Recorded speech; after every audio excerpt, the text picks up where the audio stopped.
గత టీఆర్ఎస్ పాలన చూశారు ఉమ్. 10 సంవత్సరాల నుంచి. ఇప్పుడు కాంగ్రెస్ పాలన చూస్తున్నారు. దాన్ని బట్టి మీ అభిప్రాయం ఎలా ఉంది? గతంలో కేసీఆర్ గారు ఉన్నప్పుడు నేను చిన్న ఉన్నాన్న.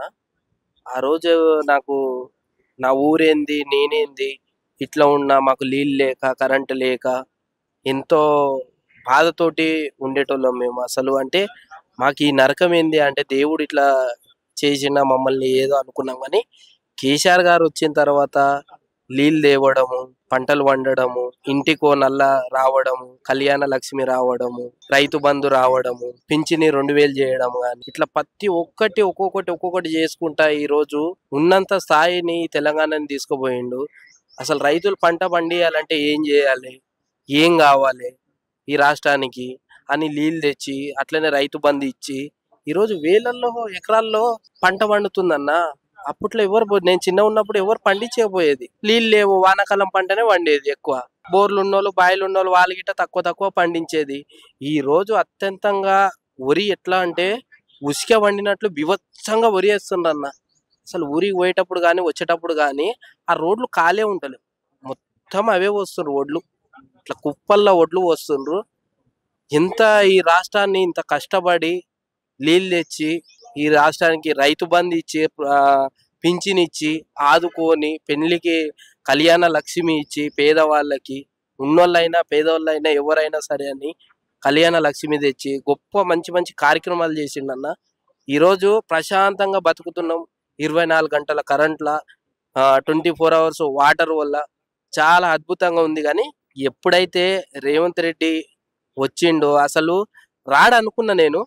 ఈయన గెలవడు, ఈయన సీఎం అవుతాడా, అసలు కాంగ్రెస్ పార్టీ రాదనుకున్నా. కానీ ఏదో లక్కుగా వచ్చింది.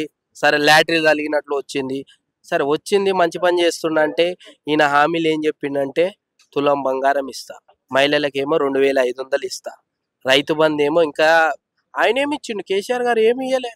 ఆయన దోసుకుంటుండ అన్ని నేను ఎక్కువ ఇస్తా అని రైతు బంధు చెప్పి 15,000 ఇస్తా ఎకరానికి, అంత ఇస్తా ఇంత ఇస్తా అని రాగానే ఏం చేయకుండా ఇవన్నీ చెప్పిన ఆయన ఇంద్రమ్మ ఇండ్లు ఇస్తా అవి ఇస్తా అన్నాడు చెప్పిన ఆయన ఈ రోజు అడుగుతుంటే లేడు, అడ్రస్సే లేడు. అసలు ఎంతమంది తిడుతున్నా గిట్ట ఏమంటలేడు.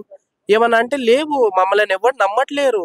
అప్పు ఇయ్యాలన్నా ఎవడు ఇస్తలేడు, మమ్మల్ని ఎవరు నమ్మటలేరు. అంటే మళ్ళీ కడతాడో లేదని నమ్మతలేరు అంటుండే. ఈ రోజు రాగానే ఏం చేసిందంటే ఈ ప్రభుత్వం ఏం చేసిందంటే కాంగ్రెస్ ప్రభుత్వం రాగానే ఏం చేసిందంటే మహిళలకు బస్సు ఫ్రీ పెట్టింది.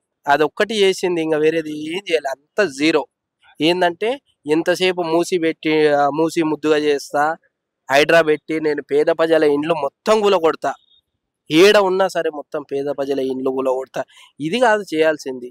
ఈ బస్సు ఫ్రీ పెట్టి నువ్వు ఆటో వాళ్ళ పొట్ట మీద కొట్టినట్లు అయింది కాదు. ఈరోజు ఎంతో మంది ఈరోజు ఆటోలు అమ్ముకొని పని చేసుకుంటుండ్రు. నీ వల్ల ఇంట్లో అవుతుంది. నువ్వేమో ఇస్తా అన్న హామీల్లో ఒకటన్నా నెరవేర్చాలంటే ఇది లేకపోయా. సన్న బియ్యం అన్నాడు, మొన్న వేస్తా అన్నాడు, వేసిండ్రు. చాలా మంది వండుకున్నారు, కొంతమందికి మంచిగా ఉంది, కొంతమందికి మెత్తబడ్డది. అవే కంట్రోల్ బియ్యమే మళ్ళీ పాలిష్ చేసి ఇస్తున్నారు. ఇప్పుడు జిహెచ్ఎంసీ ఎలక్షన్స్ రాబోతున్నాయి కొన్ని రోజులలో. మీరు ఎవరికి ఓటు వేసే అవకాశం ఉంది? ఇంకా చూద్దామన్నా. ఇప్పుడు ఈ 5 ఏళ్ళు అయితే ఈయన ఉన్నాడు, ఏం చేస్తాడో చూద్దాము. తులం బంగారం ఇయ్యలేదు ఇంతవరకు, 2500 ఎక్కడ పోయినావు. రైతు బంధు వేయలేదన్నా. రైతు బంధు వేస్తే నలుగురికి భూమి దున్నితే నలుగురికి పని ఉంటది. నువ్వు అట్లాంటిది రైతు బంధు ఇప్పుడు దాకా వేయలేదు. ప్రభుత్వం వచ్చిన కానుంచి గిటే వేయలేదు. ఎవరికి వేసిందో ఏమో కానీ పాత ఉన్న వాళ్ళకి వేసిందంట, కొత్త చేసుకున్న వాళ్ళకి వేయలేదని కొంతమంది అంటున్నారు. ఎకరం ఉన్న వాళ్ళకి కొంతమందికి వేసినామని అంటున్నారు. ఈ రోజు రైతు బంధు వేస్తే రైతు భూమి దున్నితే నలుగురికి పని ఉంటది, వ్యవసాయం చేస్తాడు ఆయన. వచ్చిన పంట అమ్ముకోనికేనన్నా మార్కెట్లో ఉంటుండే, పని జరుగుతుండే. నువ్వు రైతు బంధు ఆఫ్ చేసినావు. ఏమన్నా అంటే ఖజానాల పైసలు లేవు, 1 రూపాయి లేదు, మళ్ళీ అప్పు తేవాలంటే అప్పు పుడతలేదు, మమ్మల్ని నమ్మి ఎవడు అప్పు గిట్ట ఇస్తలేడు అంటుంది.